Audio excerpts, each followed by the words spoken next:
Doble ang saya ng mga fans ni Willie Revillame. Mapapanood na kasi nilang muli ang kanilang idolo. Pwede pa silang manalo ng 1 million pesos araw-araw. Ang detalye sa agenda report ni Attorney Karen Jimeno.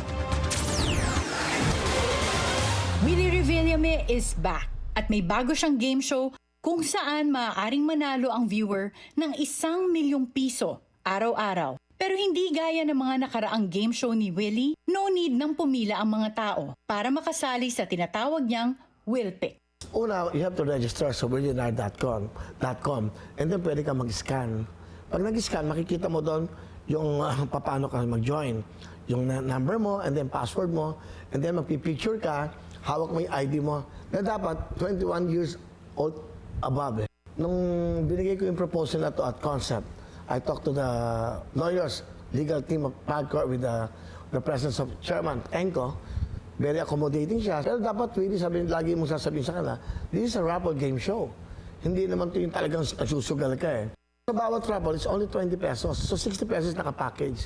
Kasi kung bibili ka ng isang, bili mo ng ticket, 3 tickets agad yung kasama doon. 60 pesos yun. Dahil lahat ng raffle for that day, kasama ka. So kung 3 yung raffle, maraming tickets, meron kang chance na manalo sa first, second, and third.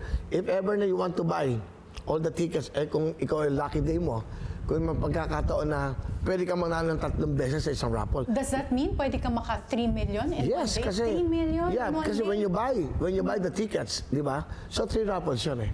Ang mga bumili ng tickets, kasali na sa iba pang game. Ibig sabihin, may mga ibang paraan para manalo. Ang tinatawagan namin yung nag-register sa Willionaire at yung nakabili ng tickets.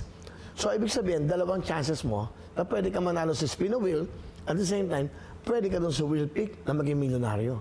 What would you say dun sa mga critics na sinasabi, hindi ba type of gambling ito dahil bibili ka ng ticket, so para kang nanunugal? Well, ang buhay naman talagang sugal ang buhay eh. So I thought of doing this kasi kung doon ka lang sa loob ng studio, mamamasahe ka rin naman eh.